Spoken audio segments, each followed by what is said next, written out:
Hello, Rob. It's episode 9, which we've decided to call "It's German for No." Yeah. No. Yeah. But I like German jokes, and especially now, obviously, that Greece is becoming the big enemy of Europe. We all saw that coming. What I liked about it was just the whole: we owe a lot of money. We don't want to pay a lot of money. All right then. Let's vote in a government that doesn't want to pay a lot of money. This is what happens when you appoint a finance minister who looks like a really cool Bond villain. Well, this is it. Didn't he used to work for Steam as like their managing or finance director? I believe he does. Yeah, he is one of those people who is just cool, and that's weird for Greece. Like they haven't been cool since the days of the Greek gods. I can't think of anything cool about Greece. Even when they won the European Championships, it was kind of a gritty, ugly victory. Yeah, Greece is just one of them places that, I mean, I don't know if you've listened to Gamers Confessional, but one of their hosts, Pedro, I think his name is. It's not, but that's he doesn't like being called it. So Pedro, he's from Greece, and he couldn't wait to come over here and record a podcast in Britain. So obviously, you know, the Eurozone is not a good place to record podcasts. It's not. And that's why this is like a little last bastion. This is like, like you know that village in Asterix? Right, yeah. There's the whole mapped Germany has been taken over by the Romans, rather. Yeah. And then there's just that little village. Yeah. That's what Britain is now in the Eurozone. See, I thought more of we were Jerusalem in World War Z. All of a sudden, I was worried you climb over the wall for a minute. Just like, oh, not another anti-Jewish sentiment. Ah, God. Anyway, I think the West Ham fans have got that covered this week. So. And that was, they were very welcoming to that black guy on the train, unlike the Chelsea fans. I don't know if you saw the West Ham video, which was a little bit kind of. I mean, it was the right thing to do. It's still a bit uncomfortable in the context. Just like, this is a little bit weird. It is strange when, I mean, because as you know, and as everybody listens, I'm not really into football, but I've watched the news and they interviewed a couple of people and they went, "Oh no, they're not the real fans. The real fans don't do stuff like that." And I thought, no, the real fans wouldn't wear the kit and travel to Paris to watch an away game that costs probably a couple of £100 to do. Not the real fans, no, they're the ones that just go on the metro line after the game to abuse a black guy who might talk. Just been going around the Paris metro. It's basically like going on the Circle Line in London. It's like, I'm bored today, I'm just going to get on the Circle Line and see what happens. But it did make me laugh when they was like, yeah, they're not the real fans. I was like, I think you'll find it's just a small minority of the real fans. But that's a pretty big commitment. It's still okay. It's not a damning indictment of football in general. It's just saying that some people are arseholes, which we'll be coming back to later. We will. In the meantime, though, I'm going to moan about Nintendo. Okay, why are you going to moan about Nintendo, Bouncy? Is it Reggie again? No, this is my Ambassador's 3DS. Yes, right? Which we talked about on a previous episode. Yeah, and you may have noticed from the running orders the last few weeks, I haven't really been playing it very much. No. Mostly because I have, but only Street Passes. Okay. Now, something annoying happened. The first thing that annoying happened about this is when I said on the show that I bought it because it was supposed to be April it came out. Yes. This was supposed to be something rare and beautiful. Yes. Now anybody can get one of these, and they can get the XL one, which I wanted. Oh. I was never offered an Ambassador's XL, so I paid 180 quid for this one. Yep. Right, which came with the interchangeable faceplates, which you've seen. Yep. The charging cradle, which admittedly you don't get with the regular version, but that makes it about £10 less than the XL would have been. Okay. And they're in metallic black or blue. Ooh. Everybody loves metallic. Now, I don't mind this white one. I quite like it. As we've talked about, it's very comfortable in the hand, and the XL would probably feel a bit unwieldy now. But then Nintendo sent an email. Now, as an ambassador, I couldn't take part in a promotion they were running, which was if you bought... So they're not really spoiling you? They really are not spoiling me as an ambassador. So if I hadn't bought this, and I went into the official Nintendo store, and I bought a 3DS and a copy of the new Zelda game, I could get the Skull Kid statue from Majora's Mask. Right, okay. Well, not the statue from Majora's Mask, the character. You know the character I mean? I think so, straw hat thing. And I thought, well, that's shit. I literally cannot do anything unless I buy another 3DS. Right. If I was a big hardcore Zelda fan, which I'm not, but if I was, actually, even if I wasn't, given the offer, I'd have probably done it anyway, if I'd have known. So I sent them an email, not as Bouncy, but as me as a consumer, I sent an email basically saying, what the hell do you think you're doing? You make me pay 30 quid extra for a console, promising me exclusivity, which was less than 4 weeks, and then you cut me out of a really good promotion. And they emailed back and said, we're really sorry, we'll take your comments on board. This arrived today. It's a box. It's a white box. This is our first ever box opening on Back in the Game, which is quite exciting if you weren't ranting so much. Oh. And they've sent the school kid. Great. Statue. Yeah, there you go. Open plastic, freshly opened. Which is quite a nice little... That is lovely. It's a lot bigger than I expected it to be. Yeah. It's about, you'd say about 7 inches tall? Maybe not quite that big. I'm a man, 7 inches. Oh, right, as a man, 7 inches. Okay, yeah. But it's not. It's a nice. It's a nice collectible. I expected it to be a couple of inches tall and be like in scale with a 3DS. Like something you get in a Kinder Egg almost. Yeah, because normally little promotional things they are that sort of size, and you don't mind. You just think, oh, fair enough. But what Nintendo have done is they've made a decent sculpt. It's cheap plastic. I mean, it doesn't sound particularly nice when you trap. There we go. That's me demonstrating the cheapness of Nintendo on your coffee table. But there it is. Now I thought, oh, brilliant. I complained and they sent a school kid statue. Oh no, anybody who bought an ambassador has now been sent one. I'm claiming credit for that. Okay. I'm claiming credit for that. However, I'm now going to take that credit back. Okay. Because I went on eBay afterwards. Because a lot of people that bought the ambassador console sold them on eBay. Because they were supposed to be limited edition. Well, they were, and people would still pay good money for that because you can't get it in the shops, right? And then the additional faceplate and all the other stuff you mentioned. So they don't have their console anymore. So they're obviously not big Nintendo fans. And now they've been sent a very limited edition figure that you can't buy in shops. Oh, they're all over bloody eBay. Of course they are. 50 quid, the average price they're going for. Wow. Now, all I'm assuming is they're hoping people look at it on a picture and think, oh, nice little resin statue there. So if you're listening, it's not worth 50 quid. Unless you are the biggest Zelda fan in the world.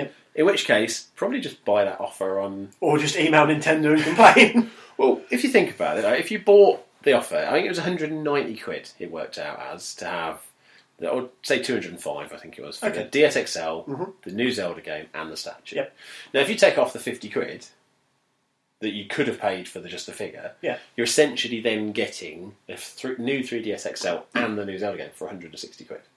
Which is a bargain. Which is a bargain, yeah. So, by that logic, it goes round. Then I looked on Amazon, because I thought, well, eBay is always full of scalpers, but Amazon sometimes they sneak through the cracks. They're on Amazon as well. And one guy went, oh, this is really good. It's a really good figure. I bought one, but I got it from the ambassador thing and just grabbed the figure. 5-star review.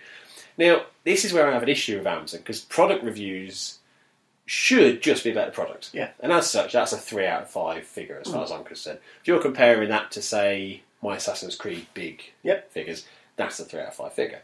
But as a Nintendo product figure, it's like a 5 out of 5 figure because of the size. But then somebody else gave it a 1-star review saying, oh, these shouldn't have been sold on eBay, they shouldn't be sold on Amazon, they were a promotional item, blah, blah, blah. 1 out of 5. But again, that's not a product review. That's just a damning indictment of people selling stuff that they have every right to because they're kind of theirs.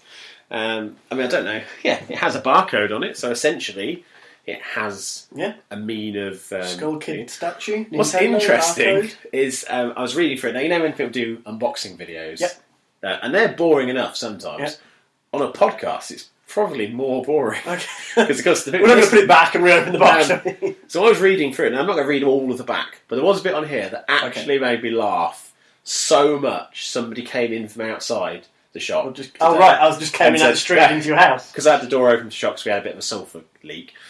And that's already more interesting than whatever's going to happen on the box. So I was laughing, and they knew it wasn't like me to laugh at, so they just popped in. A miserable man in the video shop.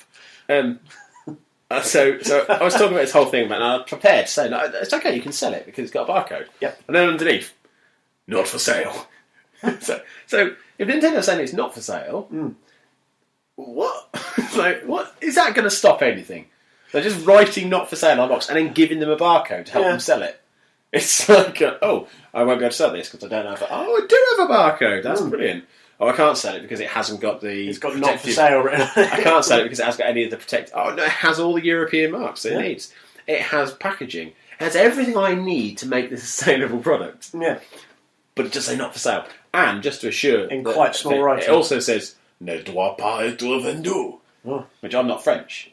But I'm guessing that said not for sale. Sound like the language of Mordor, the way you said it. Yeah, well, that's because I'm not French. So, well, if I was French, only if you're from Paris or Montreal can you get away with it. If anybody else attempts it, it sounds like you're from Mordor. Exactly, which pretty much is what France is. So lots of people are selling them, and I got one, and I'm pleased I've got one because I do like little collectibles. Yeah, and we both do, I think. As I said, it's a nice little collectible figure, but £50 is frankly ridiculous. Yeah. And the price is literally just on the fact that people are Zelda fans want something that they can't just buy. Yeah. But for me, it just annoyed me really that people are bidding on them. And they were with bids that are over £38. See, I'm starting to think I should sell my little Hitman Absolution minifigure that got a Eurogamer now. This is the thing, millionaire. Do you know, when we went to Eurogamer, there was I can't remember what the game was, but it was one, and it gave you a dragon in the game. Like it was an online MMO, free to play. Like an unlockable dragon? Yeah, and it's just an unlockable dragon that you could just ride on. And just riding around on mad dragon. I think it was blue. Okay. And those codes, blue dragon? Those 2 weeks later, those codes were selling for about £70. And I was thinking, what? It just seems mad to me that there is obviously a massive market for people that just want everything. Yeah. They want every version of everything. And from a certain point of view, we can't really talk because we use premium currency in a game to buy something that doesn't benefit us. Yeah. And I dare say... And we both bought special edition box sets of games as well. If somebody said tomorrow, say there was a thing online that if you'd gone to Comic-Con, you could get an exclusive item in Tapped Out. Yeah. And it was, let's say, you could get... the monorail. Oh, say you got the monorail. Yeah. Going back to the previous episode. But you could only activate it. It was like a unique code per account. But somebody had bought a couple of cards and they were selling them at £40 each. I would be very tempted. Because for me, I like my town to have a certain amount of individuality. Yeah. And that's what appeals to me about premium items in some games. Because I do think, like, if I've got that, or if I've got something that was from an event that's now not going to be repeated, it's nice to know that you did that. And that's why it bugs me a little bit when they bring them back and go, or you like Halloween when they go, you've got to work really hard to get this character or pay for it, and the next year it's like, have this character for free. Because we've based a plot around it. So I was like, from that, I kind of have to think maybe I would. And if I was a big Zelda fan, maybe I would pay that. But I don't think you'd have to be a pretty big Zelda fan. Physically, I don't think that is worth it. No. But I dare say, had it been Link... Oh, that would have been... And it was resin. A huge amount of interest. Then I think you'd be looking at people paying £100. Yeah. It's a bit bonkers. But we'll tweet some photos up of the figure, if you haven't already seen it. I mean, you can Google it, but we will tweet some up as well. I'll do that after we've recorded, because my phone will probably start making noises. It'll be unprofessional. It'll be very unprofessional. But yeah, so that's pretty much, with the exception of 4 in Feb, that's the only thing I've really done this week, is moaned at Nintendo. Moaned at Nintendo. Haven't actually played any Nintendo games, you've just fired off angry emails. I don't need to play Nintendo games. I'm better at writing angry emails than I am at playing Nintendo family games. Oh. Yeah, it's not for me. What about you? What have you been playing? Surprise me. Well, I might shock you. I started a new game on Football Manager with Dortmund. I just fancied a new challenge. That's my favourite football team. Is it? Yeah, I stayed there for about 2 months in total. Oh. So yeah, I fancied resurrecting Dortmund's fortunes, because this is Football Manager 10 that I play, so this is when they were still poor and a mid-table side. So this is my own way of resurrecting them to European champions. So I'm in the middle of the second season of that. Destiny also got a look in, as it so frequently does, but I also finished one of my 4 in Feb. Well, we'll get onto that in the next section. But obviously, we've both been playing Tapped Out. We touched upon this a little bit a minute ago. Superhero missions. I'm actually quite enjoying this at the moment. Yeah, now, is that because you quite like superheroes, or is it because it's quite a well-designed event? A little bit of both. Yeah, I think so. A little bit of both. When I first saw the amount needed for some of the items, I panicked. But actually, the first set of items I achieved in 4 days. Yeah. It gives you a good amount of premium of the drop. Yeah, that helps, because that was one of the frustrations we both had with the Christmas one with the elves, is that we were firing off these friggin' annoying elves left, right, and centre. But you had to accumulate so many and fire a cannon that you could only do so many times a day. Yeah. Obviously, that suited some people more than others because they could log on more frequently than either of us could during a pretty busy period for both of us. Now, this one does feel a little bit more balanced. It does feel like it's giving you a fighting chance to unlock things. I still think some of them are a little bit steep, but equally, they are. There's enough drop in to feel like, well, it's steep, but I've got a fighting chance at this. Yeah. Which is nice. I mean, the first set... Just kind of have you completed the first set? Not yet. I haven't got Clownface. Clownface, I haven't got Clownface. Which I don't think is a episode version. Because most of the villains, like the Collector and Dr. Colossus and stuff, they are. I can't remember Clownface ever being... Was it a crusty alter ego? I can't remember myself. Well, he's a bad guy. And it looks like he's more a parody of the Joker. So I don't know whether he has been... fleetingly mentioned as one of Radioactive Men's nemesis in a comic book or something. It is possible. I recognise the name, but I can't remember why from The Simpsons. Well, Bart, when you get it, Bart does say, "You're not Krusty the Clown," and then Krusty says, "That's right," and goes through. And I got that in, I think the event started, 3 days ago, 4 days ago? 3 or 4 days Whatever it was, I got it this morning, first thing this morning. Okay. So I was quite pleased that I haven't really hammered it. I've been busy. But every time I've been able to go on, the town's full of criminals that I can tap on. You get a good amount of currency from each one.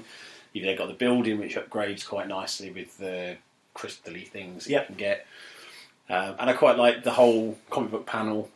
Yeah, I like that. The game and stuff. It's not just an event. It's let's actually change everything. Like even just the task, a little tweak, comic book and stuff. It's like if you've played the game a lot, there's a lot there for you to think, well, that's changed and that's changed and that's good and that's good.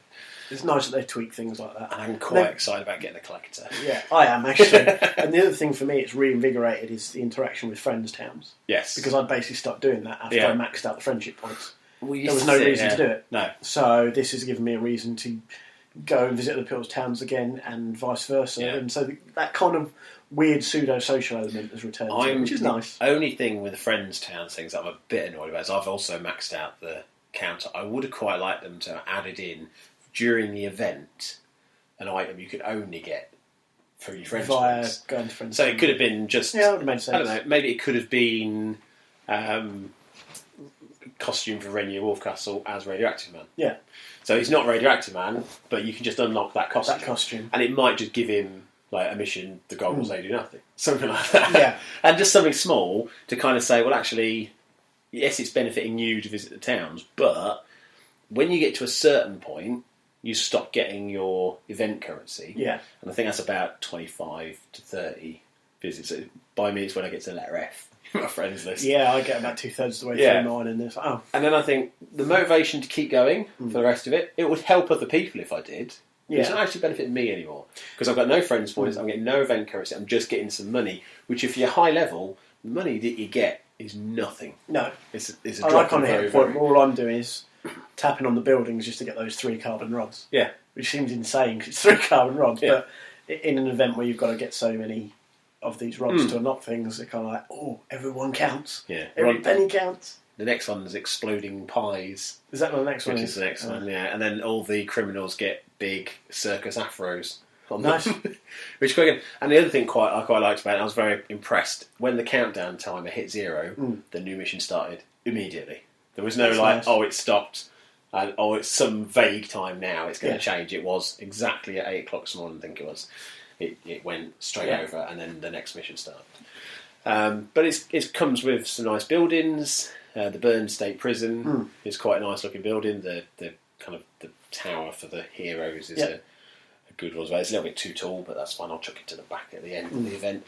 But yeah, I'm really enjoying it, and there's a lot of content there. It's only running for a month, which is not too long, and it's at a time of year like with Christmas, people are just too busy. Yeah, this time of year, there's not much on, and it ties in with actual episodes. Like the Burns prison was the one where they built the opera house. That's what became the prison.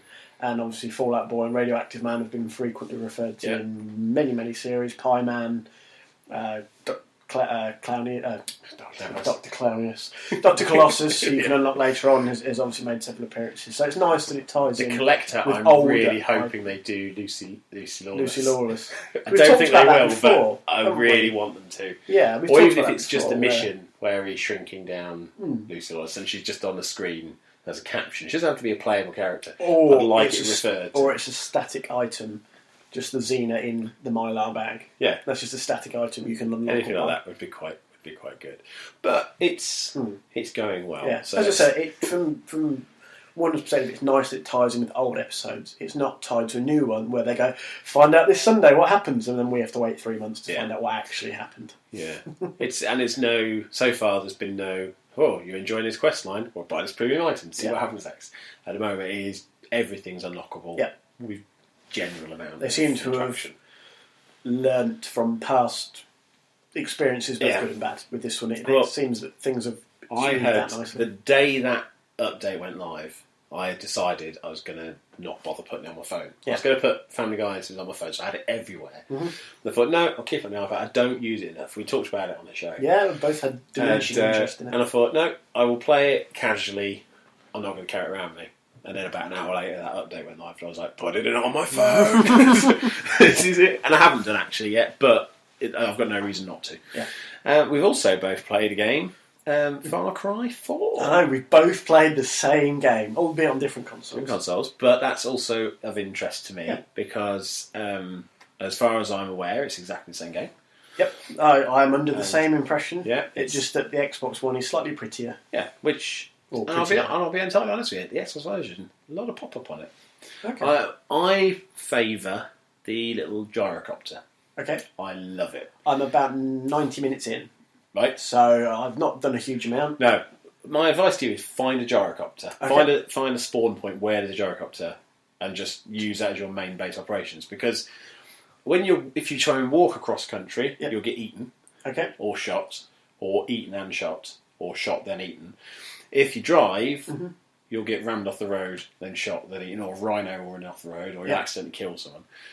Whereas if you use, you'll find you're supposed to be going up half a mountain, and you go that way, and then this way, and this way. Whereas if you get a gyrocopter, you can kind of just fly to it. And it's quite nice early on to just open up a bit of the map. Yeah.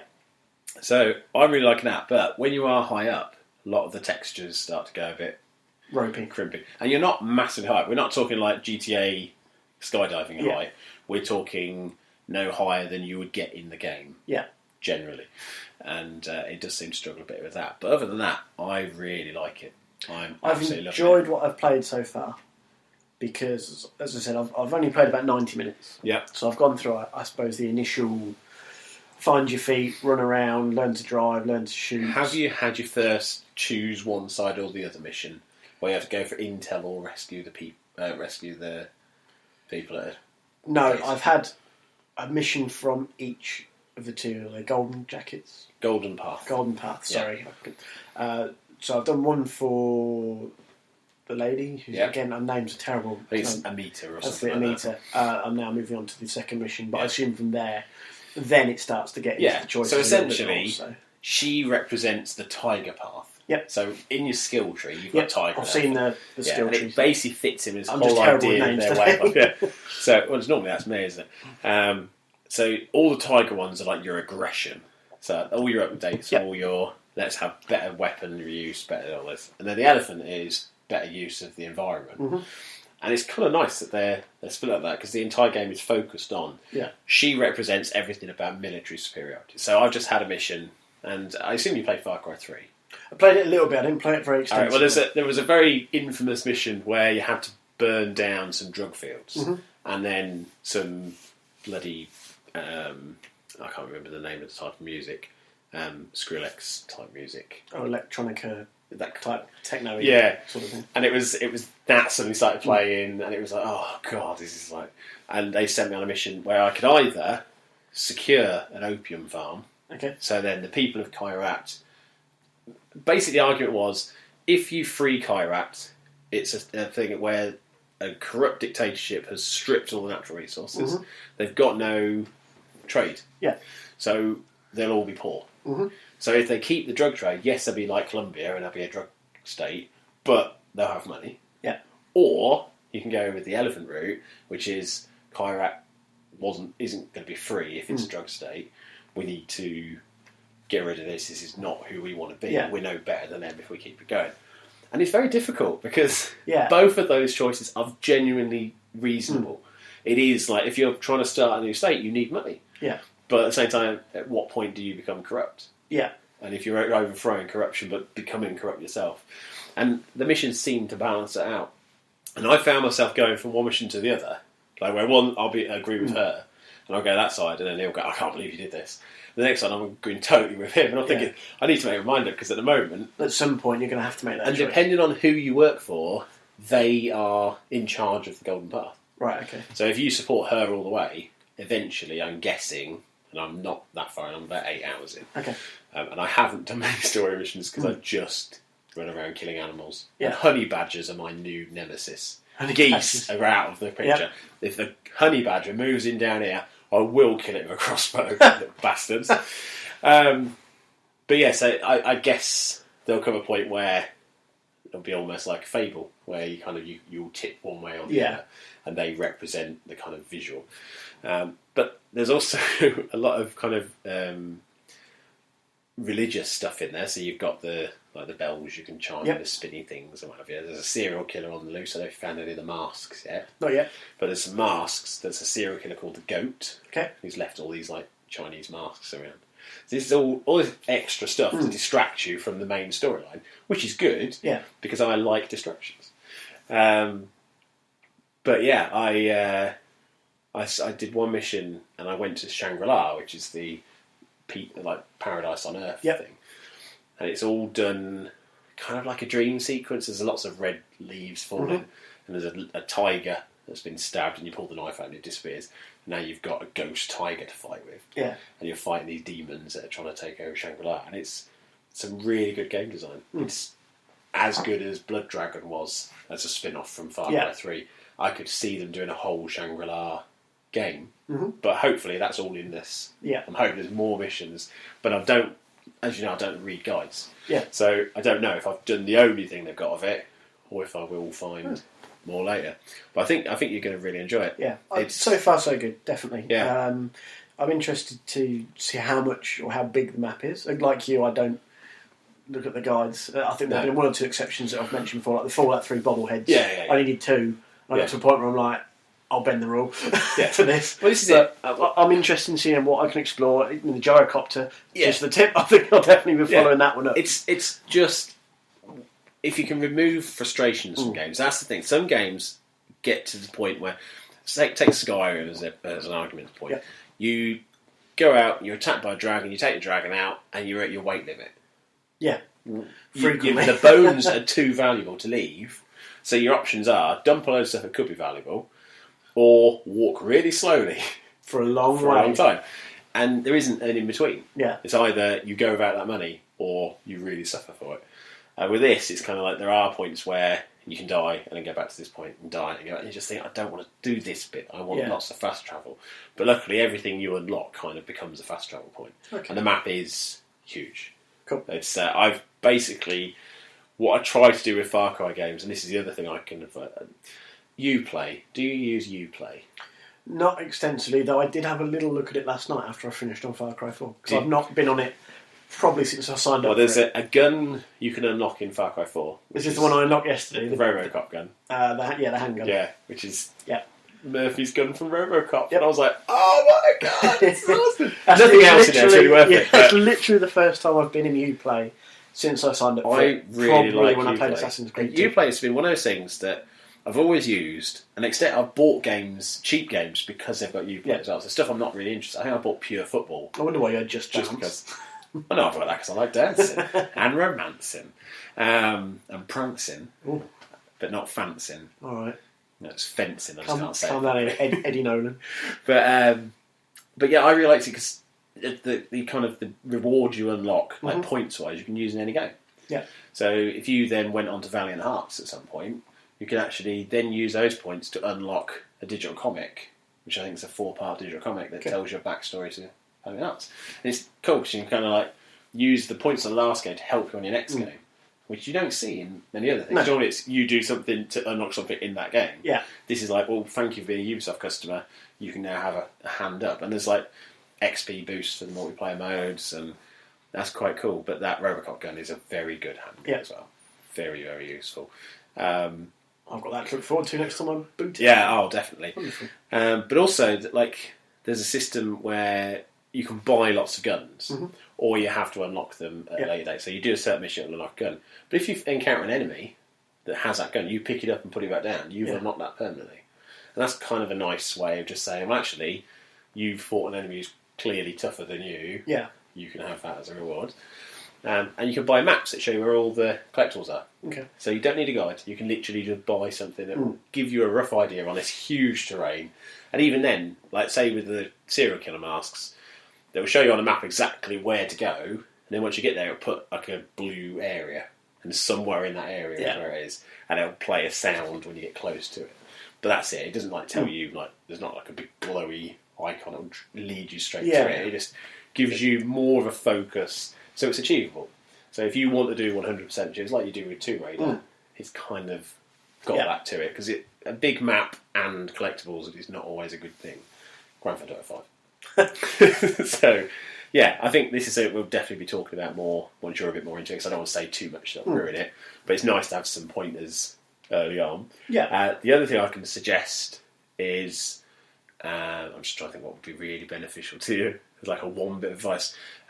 Try and get to the yogi mission. Y will appear on the map at some point. Okay. As soon as that does, do that mission. Okay. Because it unlocks your father's house. Right.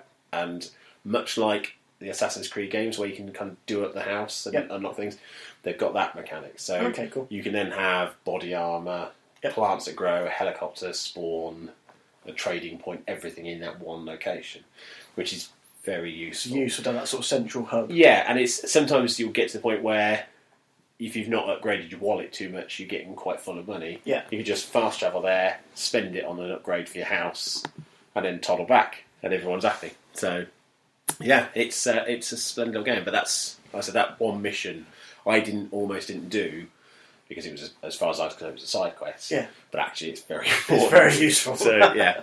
But yeah, so we'll talk more about that next week, hopefully.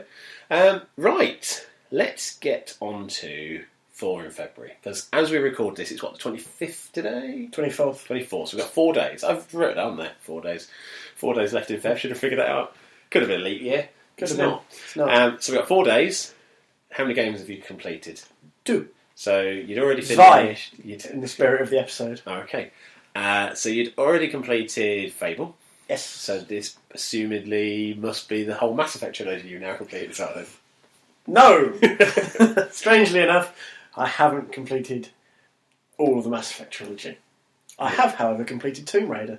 Right. Which, as people who have listened before know, I absolutely fell in love with. And has probably leaped its way into my, at least, top 3 from this gen, or last generation. The end of the game didn't No, I enjoyed it. that spirit. No, I really enjoyed it. I thought that last big kind of going up the mountain thing, as I described it with a windy mountain, I think that was perfect Tomb Raider. Yep. That's what, like, for anybody who complains about there not being puzzles, if that hadn't been there, it would have been a Tomb Raider game. Yeah. Like, it has to have something like that. They always have done. But some people went, well, that's a bit silly. And I just think they'd have never played Tomb Raider. Yeah. But as far as I was concerned, But if they thought that was silly, then I can't imagine what game they played before that. Because it was in keeping with a lot of what had come before. Yeah. Yeah. So even Uncharted goes like that at the end. Yeah. I mean, all of those end with some weird... I think one of those went to Shangri-La, actually. And you had all sorts of demons popping up around you, and they all go a bit bizarre. Yeah. Because it's the whole idea. Even Indiana Jones, if you look at the ending of any of the Indiana Jones films, it always takes what is a potentially just, is this a legend or is it not? Yeah. And it goes, no, it's not. It's real. There we go. And there it is. And it's whenever I have the argument with people about, they say, oh, Kingdom of the Crystal Skull was rubbish. And you go, why? They go, aliens at the end. And you go, yeah, because a 1,000-year-old Grail Knight is more sense than an alien spaceship. It's bizarre that kind of people get wrapped up about it. But I thought the ending was brilliant. I liked it. Are we talking about Crystal Skull or Tomb Raider here? Tomb Raider. I like the ending of Crystal Skull more than the rest of the film. I'm indifferent to it. I like the opening. I like the ending. The middle I got rid of. All them ants. Yes. I mean, Shia LaBeouf swinging through trees with monkeys. I don't like Shia LaBeouf. From all of that, I think once they got to actually the temple where there's like the ghost warrior things, and the blowpipes. See, if they killed Shifty LaBeouf, that would have made the film so much better. But now you see, we've got Chris Pratt as the desirable Indiana Jones. And I was reading an interview, or a feature that he interviewed Steven Spielberg, and he said that he handpicked him for Jurassic World, and he would be his choice for Indiana Jones, which is interesting to me, because that would suggest an earlier setting than World War II. Potentially. Because, you can't revisit World War II, really. No, or they fit it in between the end of World War II and Crystal Skull. Yeah, I suppose you could. I just quite like the idea of a 1920s set Indiana Jones. I like the young Indiana Jones that did those kind of things. I kind of want to see that. I always see, that's the thing I think Crystal Skull got wrong. Looking at fitting it in between the River Phoenix segment at the start of Last Crusade. Yeah, and then the rest of the films, obviously. Because the Young Indiana Jones series isn't that well known. No. So there's nothing you're not going to tread on too many toes if you redo some period and they go, well, hang on a minute. Yeah. This isn't the same as what happened in that one episode that time. Whereas if you set it anywhere else, I mean, you've got Crystal Skull was 50s or 60s? Must have been 50s. I assume 50s because of the bomb testing. Yeah. So, I mean, he's not old enough to be in that period of time. So you've got then from about 1944 through to the 50s. That's what I was. Roswell time. So that's what I was sort of getting towards with the end of the war. Supposed to be. I thought Roswell was later than that, but whichever. Well, it had Area 51 was kind of there, wasn't it? That was the whole point. So you've got that bit, but historically, not much. In fact, that probably dates when Crystal Skull was supposed to be set. Yeah. So there's not much really in that period of time. Whereas you obviously had colonial India, you've got kind of Second World War, then you've got 1950s, you've got that Russian paranoia thing. Yeah. There's always has to be something to tie it in. But the 50s, really all you had was kind of the Potsdam Conference and the slow rise of the Cold War, which doesn't make for a very exciting Indiana Jones film. Whereas a 1920s or 30s set one, you could have anything, and it could be all that kind of daring-do. The mid-late 30s, you can go back to the Nazis as the enemy. You can. It's a classic formula. Yes. But at the same time... Temple of Doom opens up possibilities regardless of the time frame, potentially. Yeah. In theory, because obviously that was set in India. Yeah. Very much sort of kind of set apart from any hints of... I don't want to say any hints of colonialism, that's wrong, because obviously the Major was in at the dinner party and there was references to it, but you don't have to have a very visible periodic nemesis like the Nazi Party or the Russians from the 50s and 60s. It just has to be a good adventure film. Yeah, they can go to South America, they can go to even Siberia, and just away from the Russians, because there's this temple, they do this. For years, it gets a bit Tomb Raider. For years, the one thing I'd like to see, there's two things I think I'd like to see. One would be The Lost City of Gold, which they kind of touched on a little bit in Crystal Skull. Yep. And the other one would be Atlantis, which is an obvious one. And there was a big plot that was originally they thought that Indiana Jones 4 was going to be Atlantis. They did game, obviously, Fate of Atlantis. I'd quite like to see an Indiana Jones Atlantis film. And that could be set.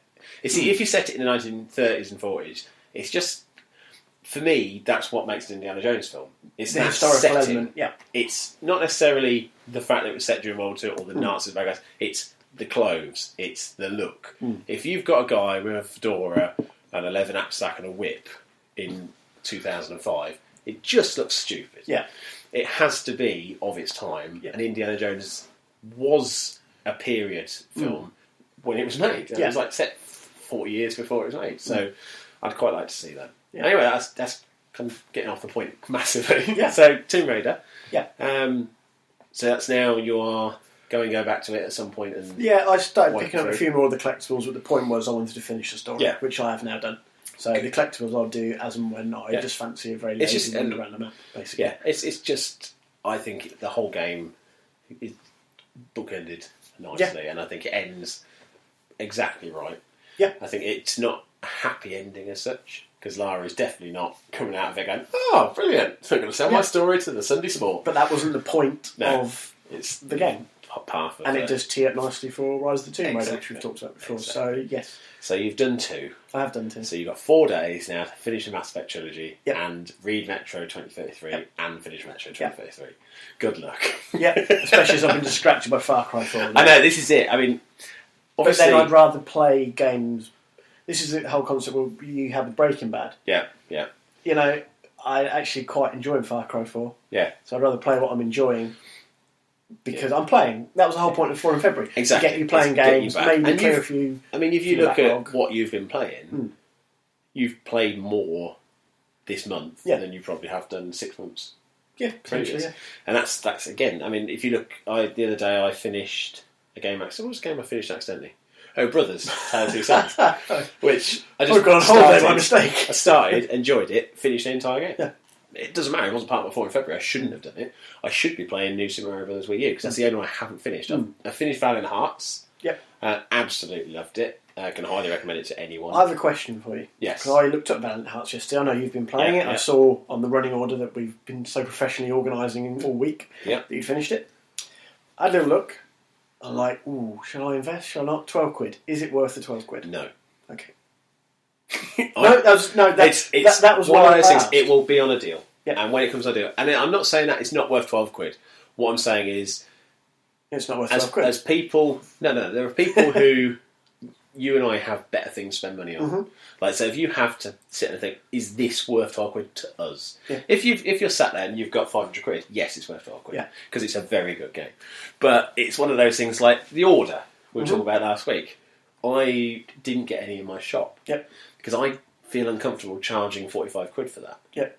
Even though it's got reasonably good reviews once you get past all the obvious hate of a new IP and fanboy baiting and everything else.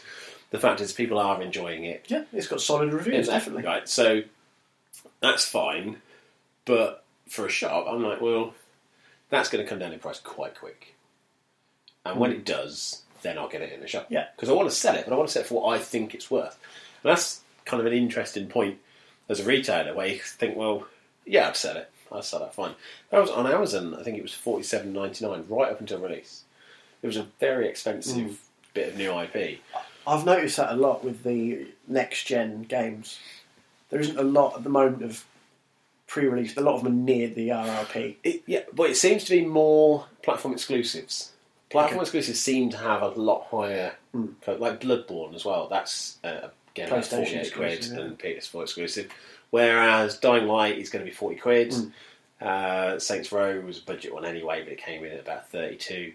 So I mean, they don't tend to be pushed up artificially. It just seems to be if there's a game that you can't play anywhere else. So if it's platform exclusive, or when I say platform exclusive, I don't mean like PS4, PS3. I mean it's only on PS4. Yeah. It will artificially add a tenner on because they can.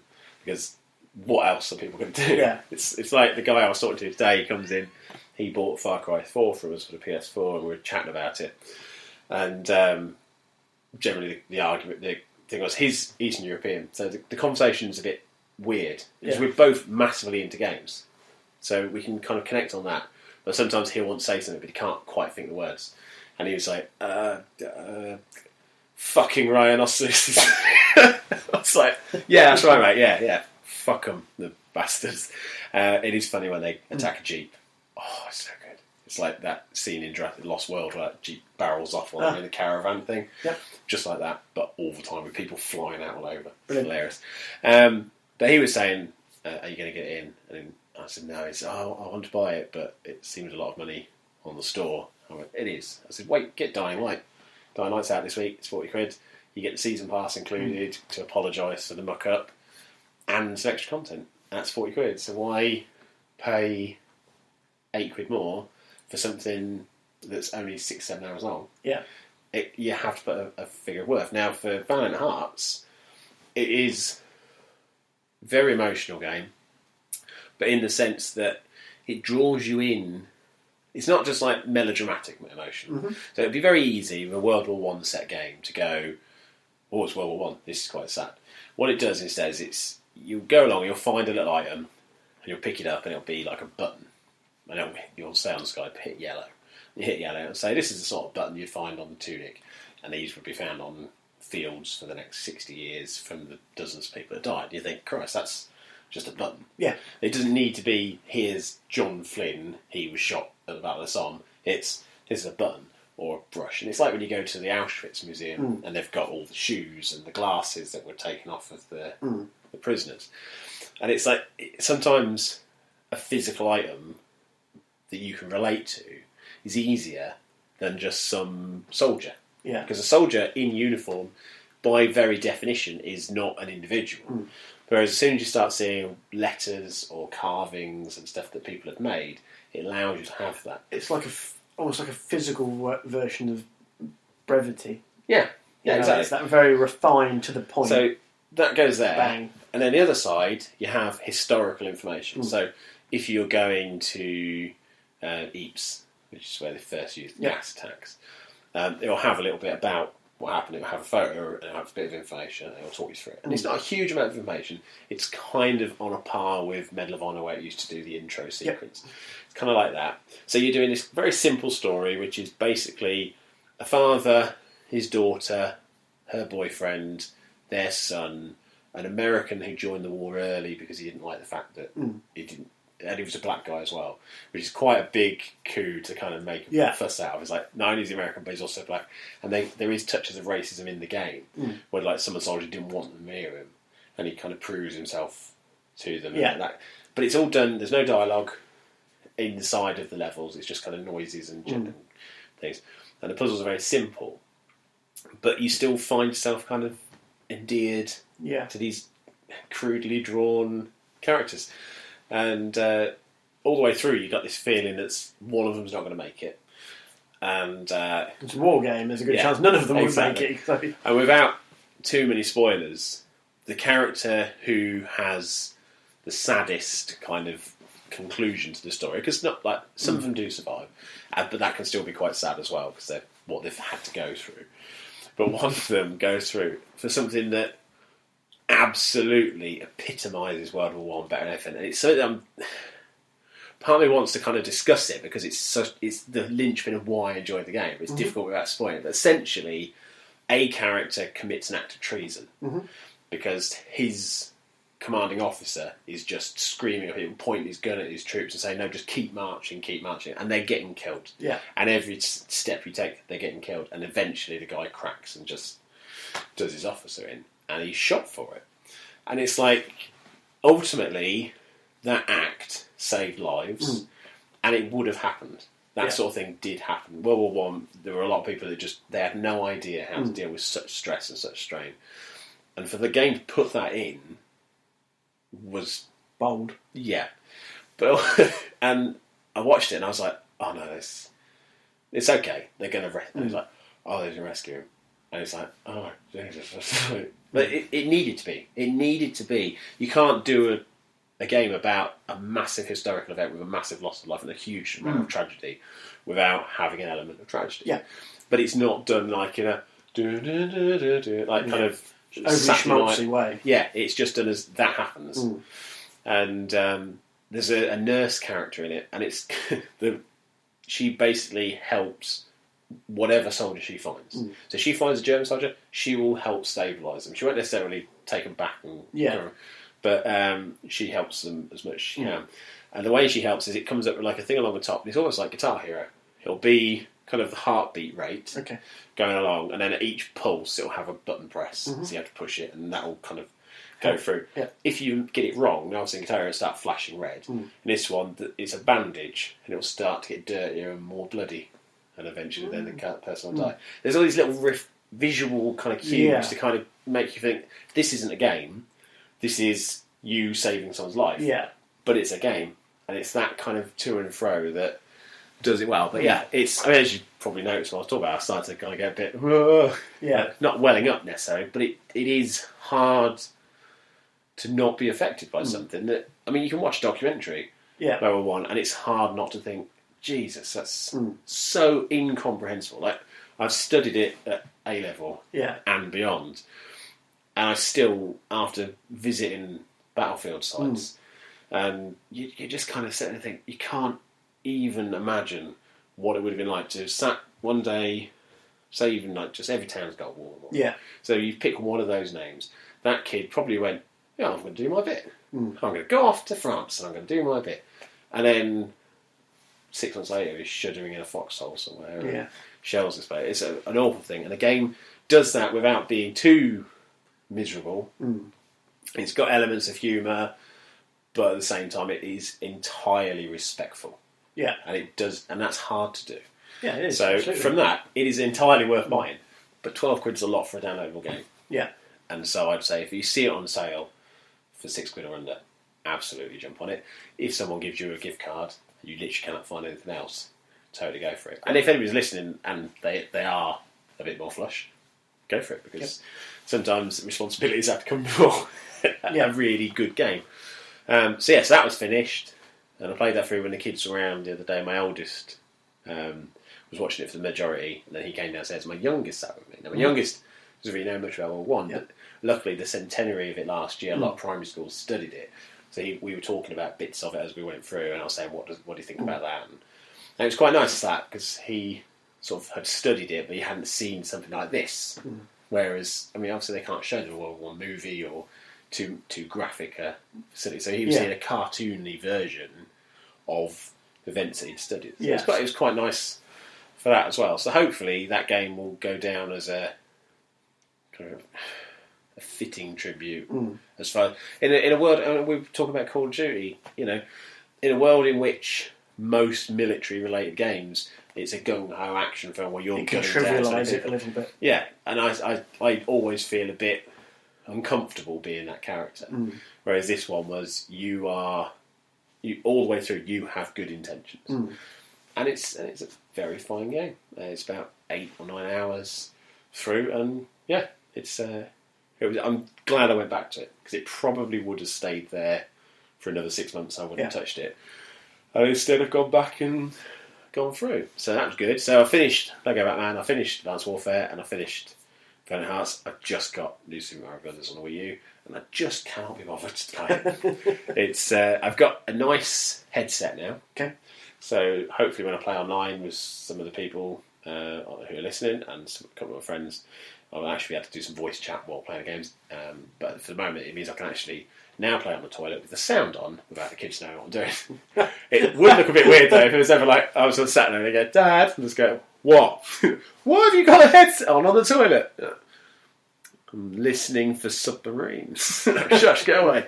I'm going to endeavour to do it. I want to finish it because I don't like Falling February Beat Me. And I have done Brothers, so I could argue I have finished 4 games. But if they're not the 4 games you set out to finish, it's not. I wouldn't see it as a failure, but I would like to get it done. So fingers crossed. 4 days. I'm not burdened by such concerns. No, thankfully. But this is the thing. Like you're now at a point where you're actively more into games than you were. Like I know from when we've been playing running orders, if I've been putting news items on there, you're looking at news items, and you're more aware of.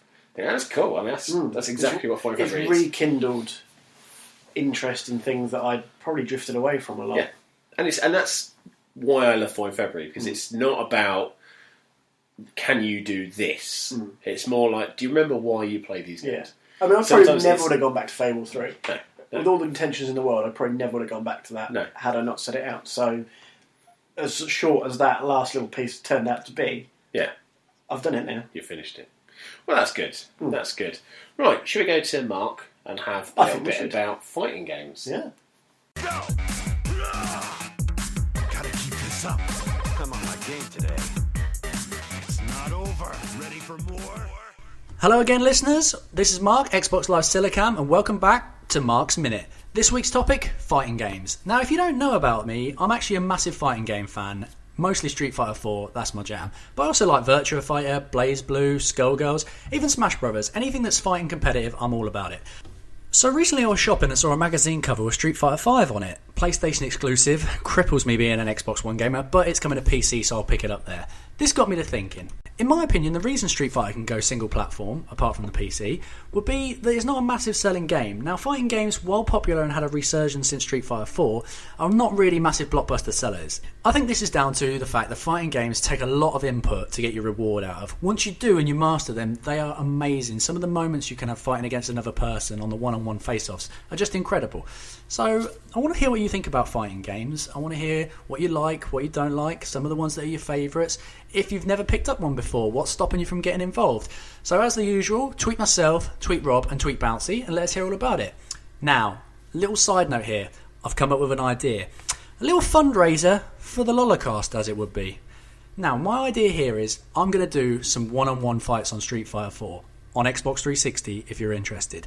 But as a fundraiser for the Lollicast, I'm going to do them as money matches. So, for the first, we'll say 8 people, I'm going to do £3 money matches. Oh, a big spender there, £3.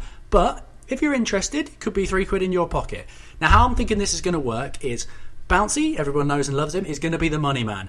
You will PayPal him £3. I will PayPal him £3.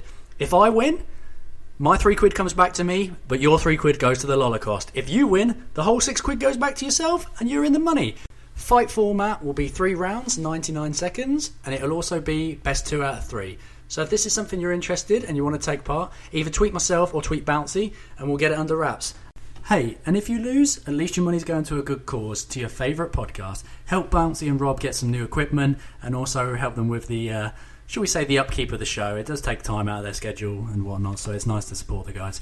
So, that's it for this week. Now back to that delicious golden treacly podcast dripping in your ears from the boys. Okay, so that was very good.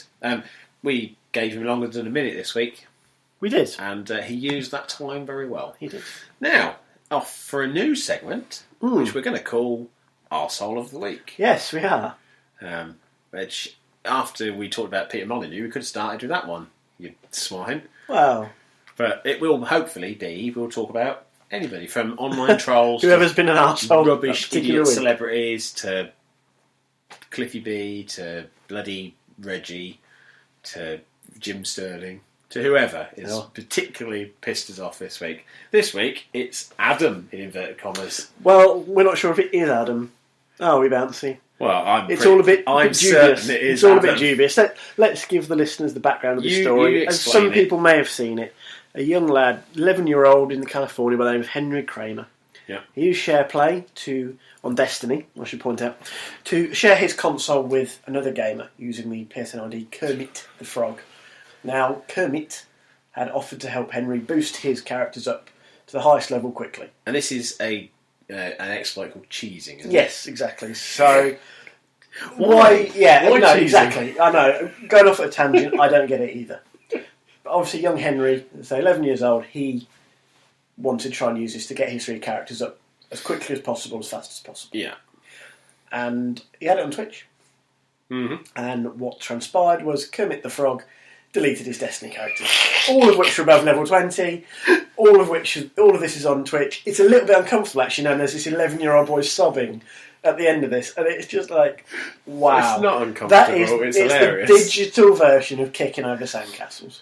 It is. I have a slightly different opinion of this whole situation. Little Henry Kramer, should have had better knowledge of what not to share on the internet.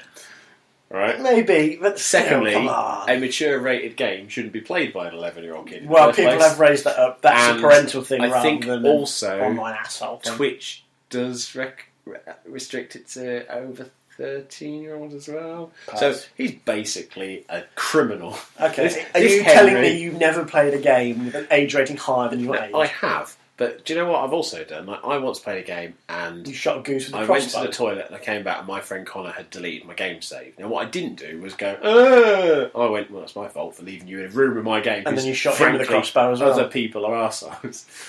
What I wouldn't do was go, hey, you, Kermit the Frog. Like that. Obviously, if he thought that was actually Kermit the Frog, for a start. I don't think he thought it was actually Kermit the Frog. Because I would have done. I would have automatically gone, bloody hell, hi-ho, it's Kermit the Frog. Take control of my console. Here. You don't have... Take my daughter on a weekend in You Paris. don't have opposable thumbs. No, what? Why? I don't know. Because it's French and a frog's legs. Yeah. That's the least obvious place to send a frog. He'd never make it back. And his leg's made out of felt. Got a banjo. I love banjos over there. And he's always followed around by a bearded man, Yeah. which is not something you want to put your daughter in. Stop following him around. Either way, this kid has given away his console control live over Twitch, helping other people see how this exploit works. Now, firstly, I don't like people who exploit games. No, we've mentioned that briefly. Secondly, a couple minutes ago. This kid should have known better, frankly. In this day and age, with the world, I mean, you look at swatting, which we were going to talk about on a previous show, and we never did. We never got around to it, no. And this is something that happens with people streaming games as well, where people, for some reason, just decide to call the police and say there's a gun in the scene. It's while somebody's streaming, so that armed police will burst in. See, that is worse than this. It's a lot worse. Exactly. Any debate there. Now, if that had happened to an 11-year-old kid, I would be all on your side, right? Because he could have been playing an age-appropriate game like Skylanders or, I don't know, Fluffle's Big Adventure, right? or something that's not made up, right? But instead, he's playing a mature-rated game, and he's acting, as far as I'm concerned, in a reasonably mature sense. He's streaming his game, he's clearly got competency, and yet he feels that giving his game control away to someone who he doesn't really know very well. I mean, this is a guy who... Apparently he'd played online with him before, so this isn't just some random person who's No, not he met. had. But that's like me saying that I've played online with some people from Mature Gamer. Now, I would trust them reasonably, but I certainly would not be giving them control of my games. I wouldn't give Kev control of my games either. I gave Kev control of my shoes once, and that was terrible. There we go, then. They were deep fried. Oh. They weren't. I think that was an episode of Don't Forget Your Toothbrush with Chris Evans. Maybe. I'm pretty sure that was one of the... I didn't really like that era of Chris Evans. I don't mind him these days. But You were obviously too young. It was a more... Too young. You just didn't get it. 2.5 years younger than you did. You didn't get it. It was just way above you, said hipster Nathan. All right. But no, so I wouldn't have given anybody or any of these people it. More importantly, it's one thing giving somebody control of a game in-game, right? So there you go, you've got it. But frankly, if someone goes and then you're watching them delete your character, I wouldn't wait until they've done 2 before I unplug my console. As the story goes, this chap Kermit asked him to go and get something or do something. So he looks away from the screen, and by the time he turns back, basically. Yeah. That's the best way I think to put it. And he tries to turn it off, damage is done. But the twist in this tale is that Kermit the Frog wasn't actually Kermit the Frog. Well, we know that's not Kermit the Frog because he's a puppet. No. I don't mean the puppet. I mean the actual person with the PSN ID Kermit the Frog. Right. Is, according to Game Informer, chap, they've called him Adam. Okay. To protect his anonymity. Yeah. This chap had a car accident, so he'd been at home, recuperated from this accident, hadn't really used his PlayStation So for while some time. incapacitated, he couldn't use his hands at all. Just reporting the apparent facts. Yeah, okay. Don't shoot the messenger. So this chap Adam recuperated from a car accident, hadn't really been playing on his PlayStation. As he discovered, it looked like somebody, maybe in North Korea, had got hold of his PSN ID and had been, I suppose, acting or engaging with the PlayStation community using his ID, including engaging with poor Henry in these egregious activities. Yeah. So it's a very strange tale, but I don't disagree with some of what you said, but my overarching nomination for this faceless person who has stolen poor Adam's ID and deleted poor Henry's characters is, why would you do that? It's not anarchic, it's not cool, it's not clever, it's just being a shitbag. Even if it was Adam, that's the thing, I think it was. That's fine, but either way, the whole story is just there's some person somewhere out there just being a complete shitbag. Could have stopped it by acting like a normal human being. Adam could have stopped it by not doing it. And Sony could have stopped it by not introducing a feature that basically had no real... It's asking for trouble, almost. In a system in which they've already been compromised. The sad anyway. thing is about that is that Sony's intentions can be interpreted as good. Yeah. The share play idea, in theory, is a good... Yeah. And the problem is that good intentions and trying to do things which are kind of nice and sharey are ruined by dickheads like this. They are. And that's quite sad. That's the bit that really saddens me about the whole thing. It's like when you go to a bar, don't leave your drink unattended. We tell people, don't leave your drink unattended. Not, don't spike other people's drink with drugs, you dickhead. We tell them, the victim, not to leave the drink. That's what pisses me off. Yeah, but that's because don't leave your drink. No, tell them not to spike the fucking drink. Don't tell them to leave the... There's laws against spiking drinks. Yeah, but they're already telling people not to do things by making it illegal. It's just also saying, don't, if it's okay that people out there are going to be dickheads, protect yourself by not doing. That's what I mean. It's we had really a customer in my shop this play week. to the dickheads. Lock your doors and windows because somebody's going to steal your things because they're cunts. They are, but that's always been the case. It has, but it's just so frustrating. It's not a new it just thing. really annoys me. But And yes, have Bungie said anything in regards they to have what they basically can do? stuck to their predefined guidelines, Which is, if it's gone, it's gone. pretty much.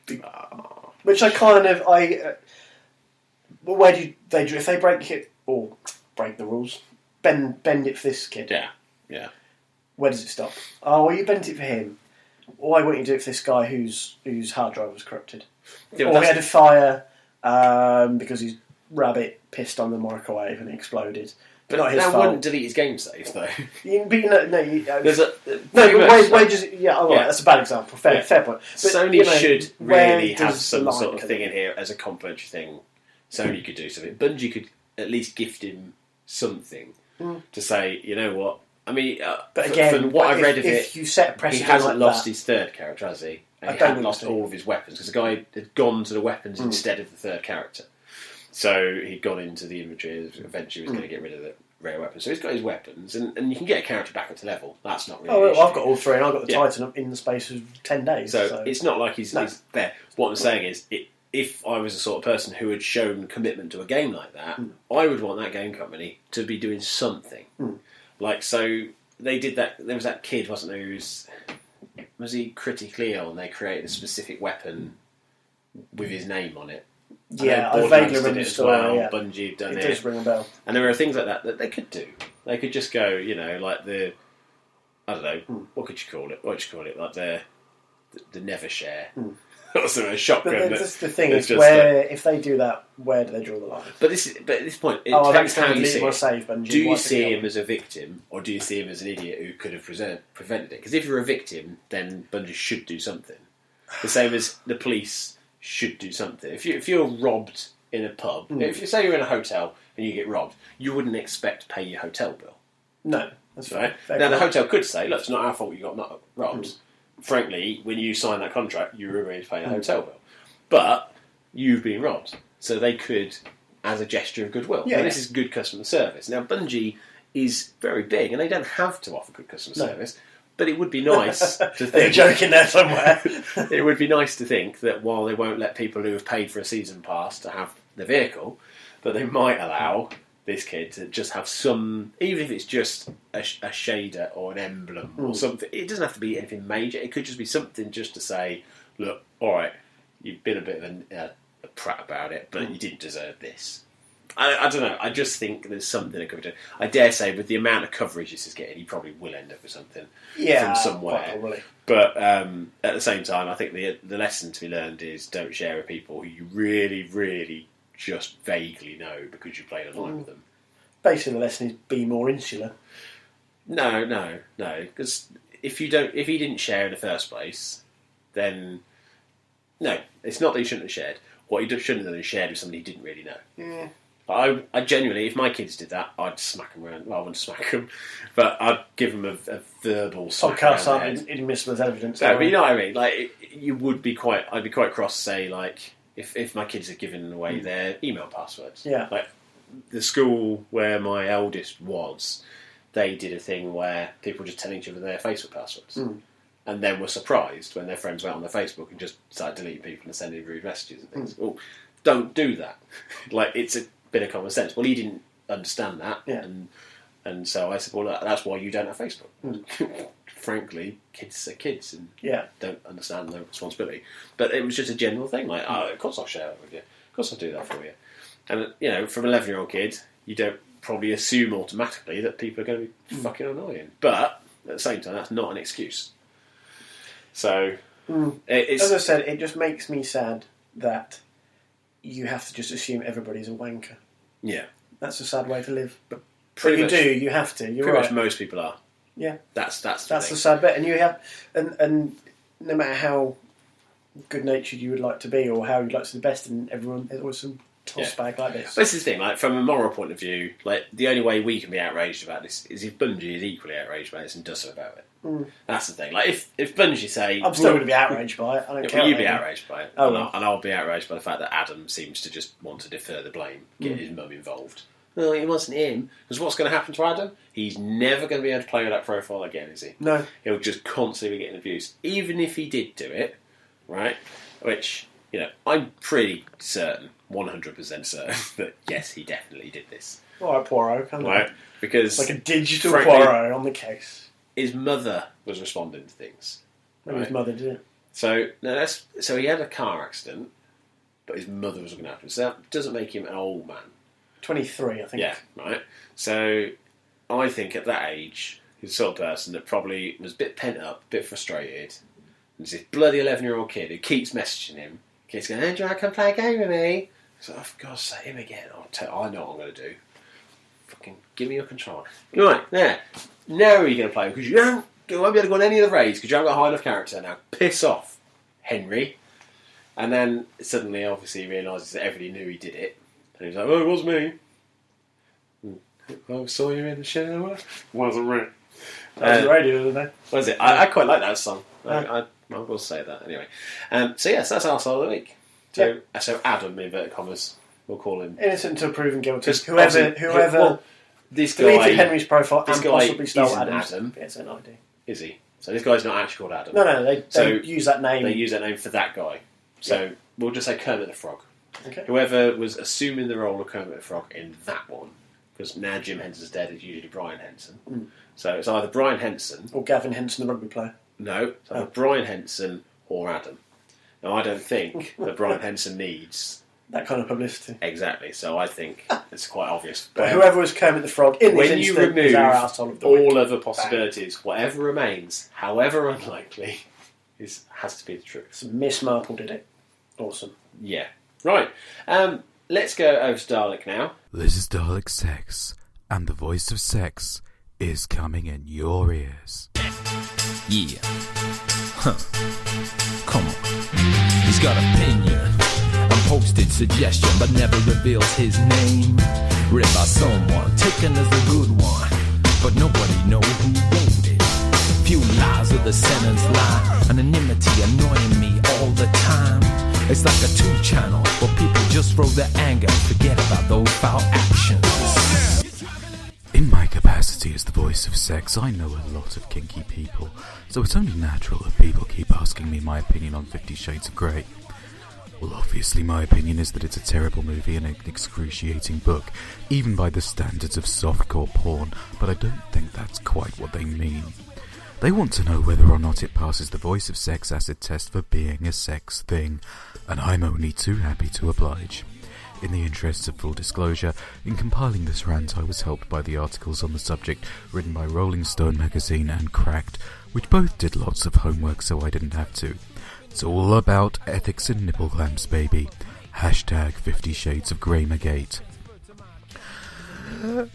50 Shades of Grey is a poisoning, damaging load of bollocks, and it's not just the fact that it's so laughably wrong in the details and the nature of BDSM and SD itself. It's not just the fact that Grey himself is a billionaire in ruthless control of every aspect of his life and the lives of those around him, and that kind of person is almost never a dom.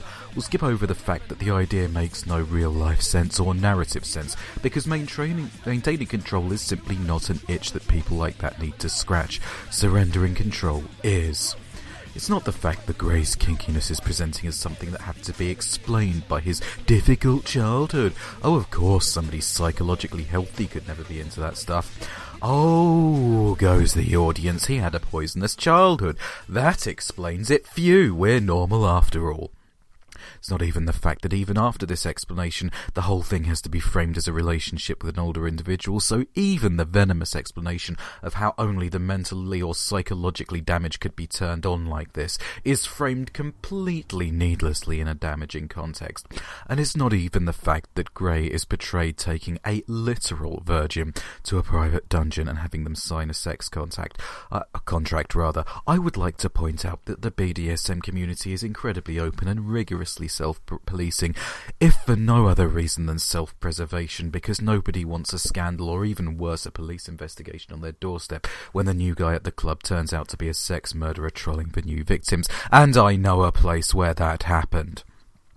Going home with a complete stranger and signing up for all this shit is a really, really good way to get killed and dumped in a lay-by wrapped in a carpet, and the film is depicting it as apparently the kind of thing these people get up to, and that is not okay.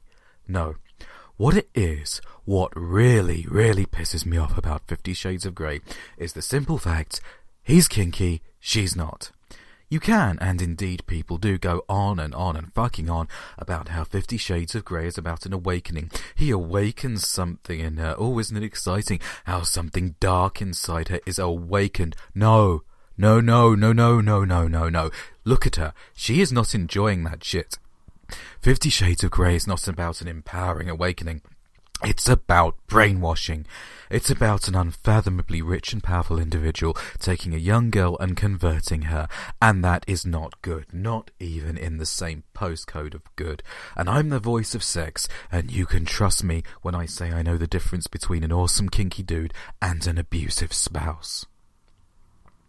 You can follow me at The Voice of Sex and subscribe to me on YouTube at Sex Talks About Apps, where this week I take a sober look at what's available so far with Firefly Online, and a not even slightly sober look at the new game of the Crystal Maze. In your own interests, I hope you are a Richard O'Brien fan, and that you're not a Firefly fan. That's all from me this week. I'm just going to wait here for somebody to take me where I cannot stand. That was very interesting. Always. I enjoy Dalek segments, I really do. Yeah, do you know what? He's at his best when he's making stuff like that. For We Are the Dalek, of course. Yeah, and his YouTube stuff as well. It which is. is really picking up. And now you've had a play around the website, you can actually now get to the YouTube stuff. YouTube, be careful, because YouTube might be some porn version of Maybe. YouTube.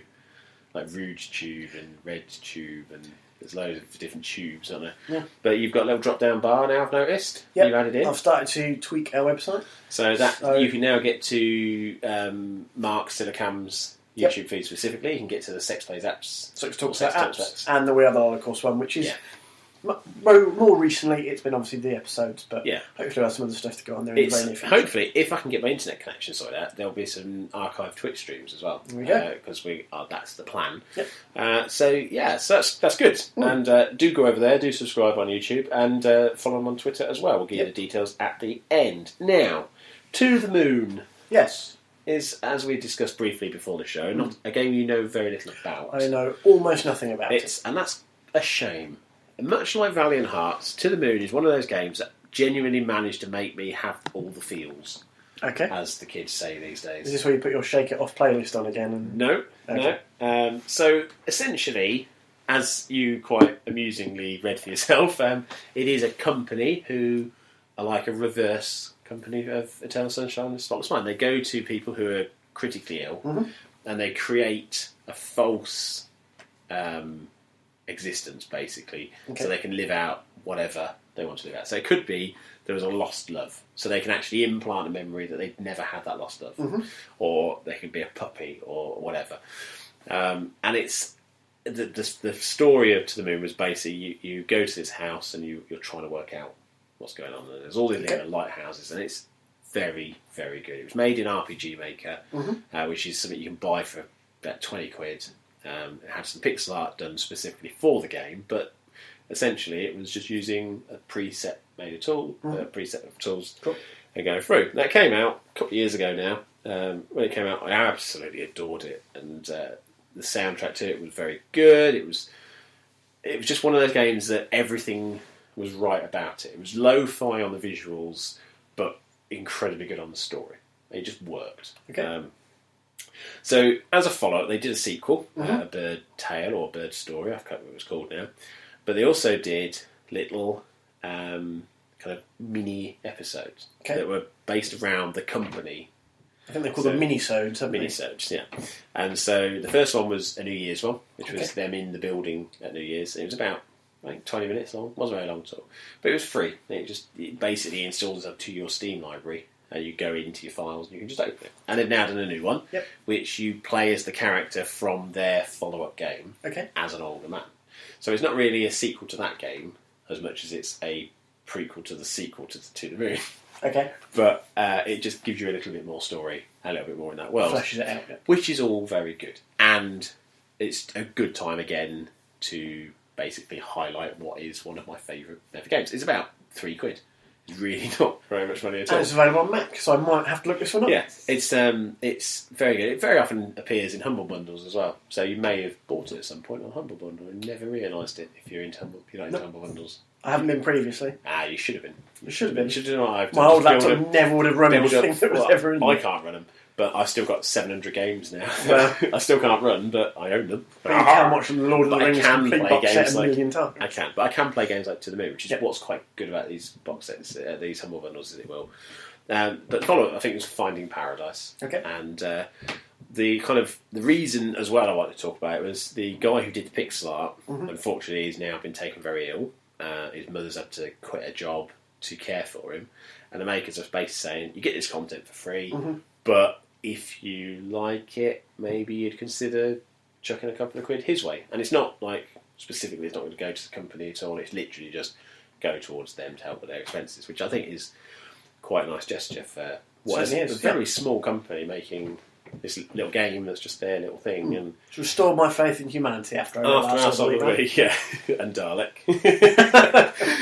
we planned that out well, didn't we? So, but yeah, so that's out there. We'll put some details out. I'll write a thing up. I will write a thing up this week. I'll actually put that Kickstarter video up as well. I meant to look at it tonight and see if it's had a back I get. Yeah, because I can't see it. I kind of still wish it. I'm going to back it. Somebody's mum might have. I'm going to back it tomorrow. Why? There's no way it's going to get funded, but I want them to get a backer. I feel bad if they're still at zero. When I look at it, it's like I am going to back them. Yeah, with £100. Oh, jeez. Well, they only asked for a fiver. Well, $5. Not even that. That's where they went wrong. £3. I don't know whether you can just offer more than what they ask. I think you can only pay what they ask. I don't know if I'd offer £3. So, well, I will, because frankly, in a world in which arseholes exist, maybe I should be the person that helps some people that have made a soup stirring device of reality. Why don't you send them your little skull kid? No, sod that. It's worth more than their soup machine. They can start a Kickstarter to buy the skull kid off, and they'll probably raise the same amount of money. Please help us to buy skull kid from Bouncy. We need a prototype. Would you like to tell me about that, John? Yes, we would like kids' skull for lamb. So yes, right. So if the people at home are gluttons for punishment, they can find this very video on the blog. I will put it on the blog tonight. So that's a Tuesday, so it will be right for people who listen to the podcast from last week. Right, well, I'm going to now do a cough. So I'm just going to do a cough.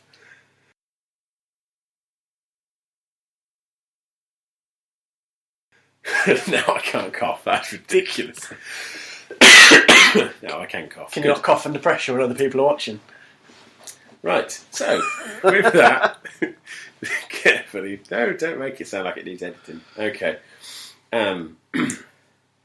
So we'll put those details up, and there's some new stuff on the blog as well this week. There is some new stuff on the blog.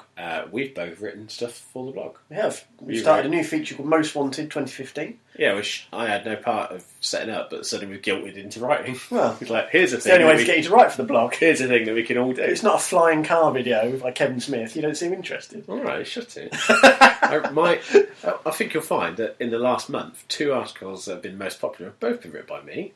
You can't keep looking at them yourself, that doesn't count. One was the Thomas was autistic article, which got brought up again today, actually, if people were discussing it about it, and one of the art designers from Thomas Alone got involved, or from Volume. I don't know if he went to Thomas Alone. He may have done. But he got chatty about it. And the Maid Marian Pancake Day song that we used in the podcast last week. Every year, that would just spike on Pancake Day. It's brilliant. That's what I like about the Holocaust, is that it just seems to have... It's like kind of... You know, like when you go to an old person's house and they've got in the corner, like a cabinet with old Esso toys, like the Smurfs or the football coins from Italy 90 or whatever. Or Italia 90. Italy 90. All right, well, look... Frankly, Maradona I got the year right. It's not like I said Mexico 86, is it? You got that one right as well. I know, because I used to collect football coins from the carriage. That's the only one. I think didn't even have a car, you should just waste the petrol on the forecourt. 94 wasn't Barcelona, 92 Olympics was Barcelona. Well, it's 94 was USA. Then 98 would have been France, and then, but I stopped collecting the coins, you see, by then, so it starts to fade away. 1982 Barcelona Olympics was the last time I collected something small related from a garage. Also, there was the year that Freddie Mercury did that duet with that opera singer. It was. Called Barcelona. It was. Right, anyway. So... Do you think that was for the Olympics? I don't think it was. Completely unrelated. I think it was good timing. He was sat trying to think, I've got that woman coming around again. She's the right song. What city? Which is and that I've city just, that Brian May likes? Not Paris. You've just watched Faulty Towers. Where did Manuel come from? I'm from Barcelona. The guy who I based my moustache on, where did he come from? So we have these spots. But that's basically what I like to see the Holocaust. Sometimes there'll be stuff that's put on there months ago, or years ago in that case, and people will go, do you remember? I wonder if that's on the internet. And then there it is on our site, because I've done the search around one day as a big, massive loser and found the content and given it some decent prominence. So they're on there. I highlighted Arkham Knight. You've highlighted Rise of the Tomb Raider. Yeah. Unsurprisingly, given what we've talked about in previous episodes. Yeah, and I've got a couple more I think I might look at, but I did pain for a while as to what I was most looking forward to, and that's quite tricky because we don't know exactly what's coming out this year. No. So I mean, there might be games announced at E3 that come out this year. Exactly. And that's kind of a bit of a pain. So my one was like the first 6 months. Yep. What could I guarantee was out? And actually, realistically, it was between Mortal Kombat X and Batman Arkham Knight. But I thought if I chose Mortal Kombat over Batman, you'd never forgive yourself. Well, I've pre-ordered the £80 limited edition of Batman. Wow. So, I haven't pre-ordered yet the £80 Mortal Kombat, but I do really want to. But they come out within like a couple of weeks of each other, so I can't really afford to. Arkham Knight, I've ordered from Amazon because it comes with a Protector of Gotham statue. Nice. Which kind of suggests a little bit like the Iron Man, or the Iron Giant film, that maybe Batman might die. Because why would you erect a statue as the Protector of Gotham? So I'm hoping it just means there's a statue made for a criminal, and that gets knocked down and they put a Batman statue up. I hope he doesn't die. I hope he does die. Could be like the Rocky films where, because he won the day, they gave him a statue. Yeah, but he's also a vigilante, so they shouldn't really... No, should celebrate that sort of thing. So unless he dies, I do want Batman to die. I think I mentioned it in the review a little bit. Yeah. I think it would be fitting for the Arkham trilogy for it to end with the death of Bruce Wayne Batman, because that's not the end of Batman. No, and it's certainly Rocksteady have said they're not doing another Arkham game, so it should end. The Nolan trilogy ended on a did he or didn't he? Well, he didn't. We saw him in the restaurant. No, but did you see him in this? Or was that Alfred seeing what he wanted to see? You said Michael Caine and Alzheimer's at the end of Batman.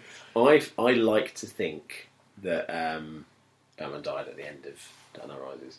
I genuinely like to think that is the only possibility. I can't think of any way he could have survived it, really. And I don't think he should have done. Alfred had said earlier, all he ever wanted to do was to look over and see him looking happy. And know that he didn't need to worry about him anymore. Master Bruce. But yeah, so I kind of like the idea that Arkham Knight... Sometimes when you play a game and you know your character's going to survive to the end, it's kind of... Obviously not necessarily survive to the end, but the story will mean that he'll survive to the end. I quite like the idea of a character... that might not make it. And some of the best games have done that. How many Call of Duty games have been stronger because you're the character you're playing as suddenly is killed? And you're like, what? The first Modern Warfare was... Yeah. Probably one of the most notable examples of that, because it didn't happen massively often in games. No. Probably before the first Modern Warfare. Was it when the first nuke went off? Was that the first playable character you play as gets killed? Yeah. And that was kind of another way of saying... That was unexpected. And it was hard. It was hard play through. And that's the thing. If you get to the point where if Batman was put in a position of sacrificing himself for Gotham, he would. Because that's the whole trailer so far. A lot of them have been the father saying, you need to be this person, you need to be this example, you need to do this. So I think Rocksteady are kind of gearing up towards it. And interestingly, the Amazon listing was changed. They actually changed the picture of the statue because it had one plaque on it. They took it off and put another one back. So it kind of did suggest that. But for me, that's something else that really puts me into this whole wanting that game that much. Like, it's the end of a trilogy that I've adored. And as I said, the Arkham Origins may have had missed it, but it wasn't a Rocksteady Arkham game. It was just there, so contractually they could say to DC, we've released another one. But Rocksteady have been working on this now for, I think, 4 years, which is good. And I put a big, long gameplay video on. You did. Which, and people can find that on the blog. They certainly can. And so, and yours has got some pictures. Did you put a video on yours? I can't remember if you did. I put the trailer on. I think most people probably have seen it. Yeah, there isn't any gameplays gameplays anyway of that. So not yet, no. There's a few promo shots they've released. But. So I don't know, I might write another one. Are you going to write another one? I've got another one primed and ready to go at the end of the week. In fact, by the time this podcast goes out, it should be on. If it doesn't get deleted again. No, I've salvaged that. Too much swearing, jiggering. When you sent me that message and said I found it, I was so tempted to quickly sign into WordPress and delete it and replace it with gone and save. And you'd have nothing you could do about it. But no. So that'll be going on, and I'll write another one, maybe about more combat. So go to the blog, go to the YouTube channels for Mark and Dalek as well, and the Holocaust, but there's not much on there at the moment, but there will be. Rate and reviews on iTunes. Kevin Steve reviewed us. We had another one. I can't remember who reviewed us, but it was another nice 5-star review. We appreciate everybody's feedback, good or bad, because... Well, this is it. Like, if you're going to give feedback, email us at wearetheholocaust@gmail.com or tweet us at weare with the letter R, the Holocaust, because then we can actually start a conversation. Yep.